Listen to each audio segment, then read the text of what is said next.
Welcome to episode 89 of the Luke Macias Show. For those of you who follow this show and our commentaries here, you probably are pretty convinced that you know who I'm voting for. But what you might not know is that I didn't vote for Donald Trump in 2016 in the general election. My wife and I talked about it. We discussed it and decided that it wasn't something that aligned with the values that we held, or even, honestly, the principles that we thought would be enacted by this president. And that's a really important thing when voting for the president of the United States, is to decide whether the policies that they will push are something that you're going to align or agree with. And truthfully, there were way too many doubts that I had going into 2016 as to whether the candidate Donald Trump would actually deliver on many of the things that he was saying he believed. I didn't even know what he believed. That being said, I was trying to think about why I'm even clearer about my decision here going into the 2020 general election. And honestly, when sitting down for the last couple weeks just trying to decide why I had clarity for the decision I've made, I was reminded of a story of a trip that I took to Washington, D.C. It was about a year ago before COVID hit. My wife and I just took a couple-day weekend away from the kids to see the memorials and the monuments and the museums. During that time, about the second night in, I think we went and visited the Jefferson Memorial in the evening. It was literally nighttime. The sun had gone down. It is one of the prettiest places to be at in Washington, D.C. at nighttime. We got there was only maybe two people there, and they left relatively soon after. So we were there with one friend, and the three of us sat there for a while. We read every single word inscribed on that memorial. And it was a time of reflection, of remembering what our nation stood for. After that time, we ordered an Uber. We were going to go grab a quick drink and then go home. We got in and talked to the Uber driver about our experience at the memorial and the things that it reminded us about. There was a quiet moment in the ride to the bar, and he just said, "I love America." And it really made us stop for a second. He then said something else. He said, "Many of you here who've been in America your whole lives take so much of what you have for granted." He is an immigrant from Nigeria. I didn't know this until recently, but Texas is actually home to the most Nigerian immigrants, followed by Maryland, which is where this man lived. He shared with us the story of where he came from, that he came from a village in Nigeria where they had to have their schooling done under a tree. He said he was always sad whenever it would rain or whether they would go through seasons of bad weather because he wasn't able to learn during that time. He fought to get to America. He said that he has given his children more opportunity than he ever had. He said, "They will achieve more than I achieve." I love America. It was a really, I would say, impactful experience. It was actually the biggest thing that happened to me on a trip to Washington, D.C., where I spent 3 days doing nothing but visiting historical locations. And the thing that made the biggest impact to me was a conversation with an Uber driver who loves this nation. I'm voting for Donald Trump. I actually already did. And I did so because I believe that I owe it to the rest of America to help preserve the promise that our nation has made, that we are a nation of opportunity. There are two predominant worldviews that are starting to form, and you might not find yourself 100% in one camp or the other, but one sees America as a nation of opportunity, and the other sees us as a nation of oppression. One thinks that our country was founded in 1776 when a group of people that were oppressed came together against a tyrannical government and decided to overthrow that government and establish a more perfect union. Now, more is an important word in that sentence. Not a perfect union, which America has never been, but a more perfect union. There's another school of thought that says that our nation actually started in 1619. The New York Times did a whole project called the 1619 Project to say that America started the day that the first slave ship arrived on our shores, and that oppressive nation has succeeded through oppressing more and more people. You can see that your interpretation of when our country started would greatly impact the way you see our country. It was the conversation with that Uber driver that helped me realize that it takes a certain amount of privilege to view our nation as oppressive. My dad would always tell me where you stand on a subject is often determined by where you sit. And it takes somebody who has grown up in a land of opportunity and has, in often many cases, in fact, if you study so many of the people I know that now have this view that we are an oppressive nation, grew up with all of this opportunity and are now looking back and saying, I think our nation is an oppressive nation, not a nation of opportunity. It takes a level of privilege to be able to view our nation in such a way. I think it's a dangerous worldview and mindset. And I think if that worldview and mindset are employed through the policies that will be pushed with the Biden-Kamala Harris administration, it will lead to devastating effects on those who are seeking those opportunities. There's something I realized in my consideration of who I was going to vote for in November. My family's probably going to be fine regardless of the results. Here's the truth. My wife and I will be great. My children are going to be cared for. They're going to be educated. They're going to be provided for. Financially, we're not going to be significantly affected. We will have many opportunities. My vote is not for me to continue to have some amount of something. My vote is for the Nigerian immigrants who come to America and realize that not only do they have opportunities, but their daughters and their granddaughters will have even more opportunities.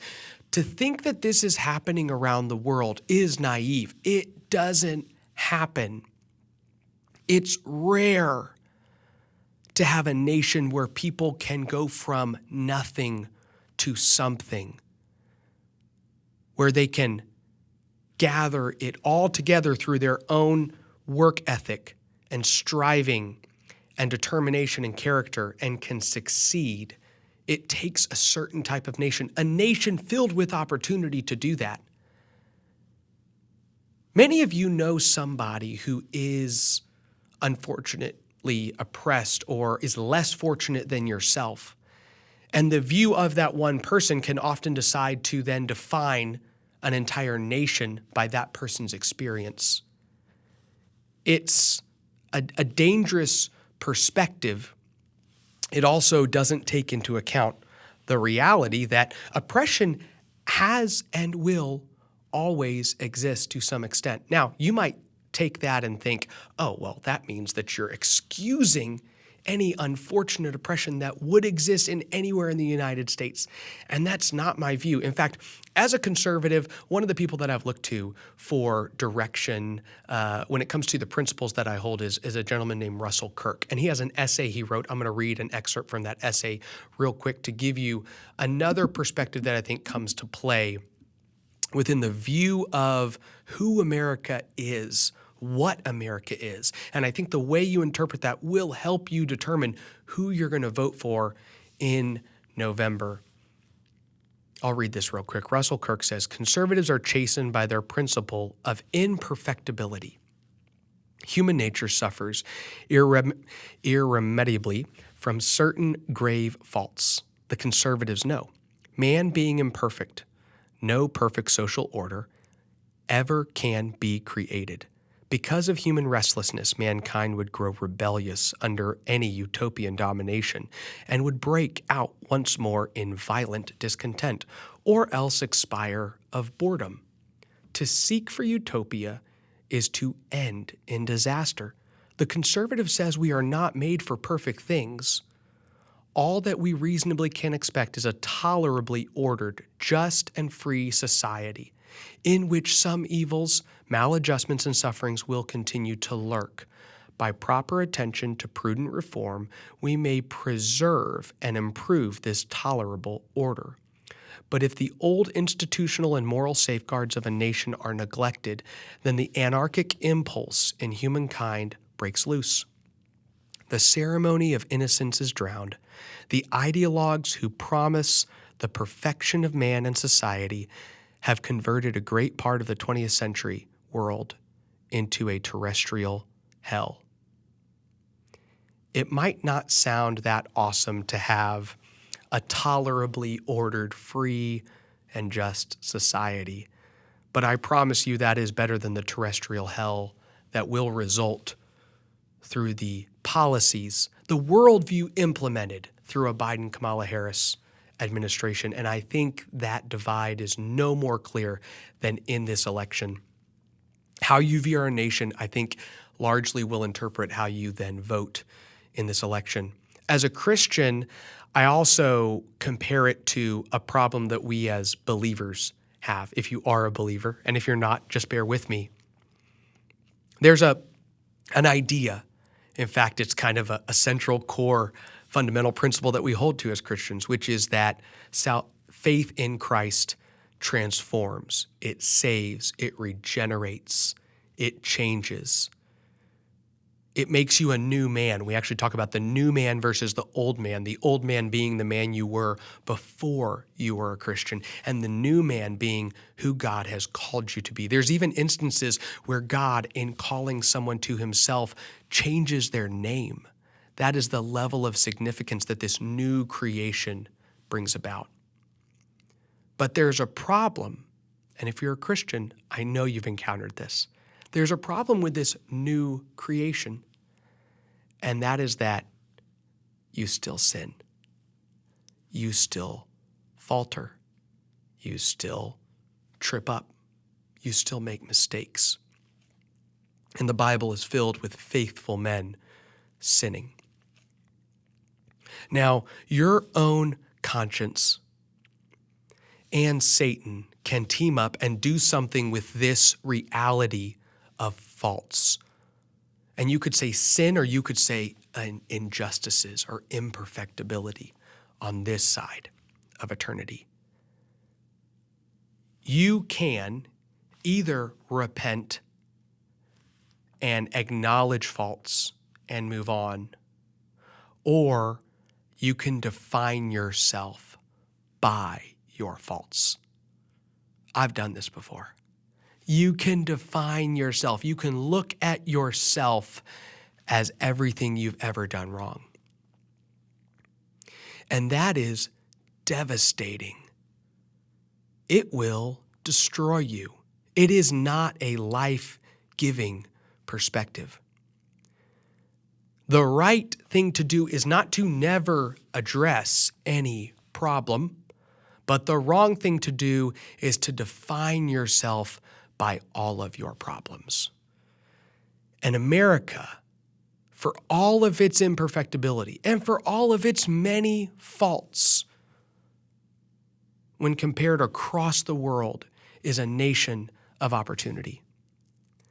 As a Christian, it's been discussed a lot this election about what our conscience will permit us to do and who our conscience will permit us to vote for. And my conscience is seared, or I don't say seared, well, that's a bad word, but my conscience is compelled.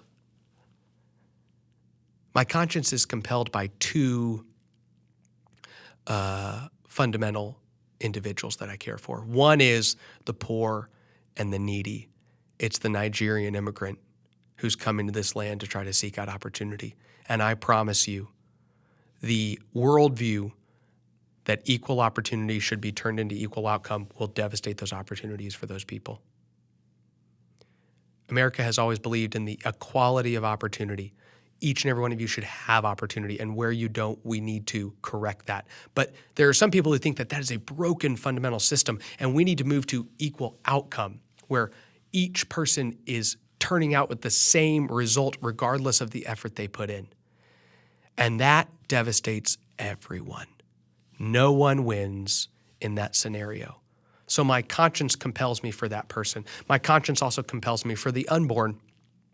I cut a video 2 years ago about why I wasn't voting for Beto O'Rourke, and it talked a lot about the abortion issue. That hasn't been the primary conversation that I've had with you today. It's still a primary issue for anybody that's a conservative Christian, somebody of faith, or even just somebody who believes in the science and biological realities of who the unborn is. But the truth is that even if you accept the identity politics, the intersectionality conversation, which is being had, you have to break down this nation into the different classes that are oppressed. And if you are in a class that is the most oppressed, then you should be most favored within our policy discussions. But even that worldview falls apart when you go to the unborn, because I promise you that unborn children in the United States of America are the most oppressed individual subset of human beings that you will ever find. They are the most disregarded, the most ignored. And it has led to the death of millions of them. You can't separate that issue from the vote you cast. Now, I also want to put that in perspective, because even with the confirmation of Amy Coney Barrett, which I think will happen this week, I want to set the expectations for pro-lifers appropriately. I don't think that the Supreme Court is set to overturn Roe versus Wade. I don't think there are 5 votes, and somebody can prove me wrong. I hope I am proven wrong, but I'm telling you, it is not there. I don't think there are 5 justices. Maybe Amy Coney Barrett would, but she'd be joined by 2, maybe 3 more. So that's not going to be our path to protecting the unborn, but having a culture that respects and fights for and advocates on behalf of the unborn is important.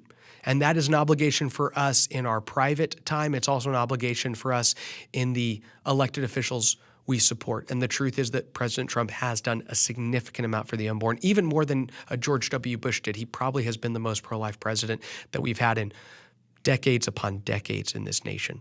And that matters for the most oppressed group in our society. In closing, please get out and vote. And please consider telling all your friends too as well. We are having record turnout in Texas. And what that means is that a ton of your friends that normally don't vote might have already voted. And so if you haven't voted, vote. Post a picture, say, this is who I'm voting for, and go down a list. Because if you're informed down ballot, then what that likely means is that you will sway a lot of them down ballot, even your friends that are voting for Joe Biden or other Democrats at the top of the ticket might actually vote for Republicans down ballot if you can give them a compelling case, a conservative-minded individual that you support. So I want you to continue to do that. We have a week left. If you haven't voted, vote now. Don't wait till Election Day. Get it done. That way it's absolutely done. Democrats, more of them vote early, more Republicans vote on Election Day. Just something to keep in mind. Guys, if you were listening to this and hoping for some rah-rah for Trump, honestly, I just feel like there's enough of that out there. You can go look at Charlie Kirk or anybody else who will give you a long diatribe on the 27 different accomplishments of our president. Okay, I don't want to take away from those accomplishments, but I also just don't think that focusing on a list of his accomplishments is what would convince anyone to vote for him. I don't think any voter who's legitimately undecided on how they would cast their ballot would make a determination. I think they know the few issues they agree with or the lot of issues that they agree with on our president. But their decision is coming down to a different set of issues, calculations that they're making. If Texans do not support the president, then they will decide this election for Joe Biden. And that is a sobering reality that we have to deal with. And we have a lot of Republican state legislators who are in competitive battles that have never been in competitive battles before because Democrats are going to spend over $15, $20 million to try to flip a couple House seats that give them control of the Texas House. A lot is going to happen over the next week, and I hope you stay tuned. I hope you vote, and I hope you carefully consider the direction that our nation's going. God bless you, and God bless Texas.